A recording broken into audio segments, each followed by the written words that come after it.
إلهي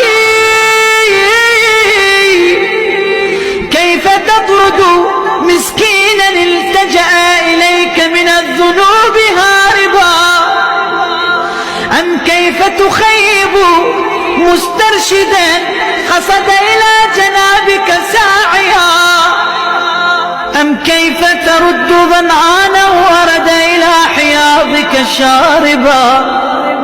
كلا وحياضك مترعة في ضنك المحول، وبابك مفتوح للطلب والوهول، وأنت غاية السؤول ونهاية المأمول. إلهي هذه أزمة نفسي عقلتها بعقال مشيتي،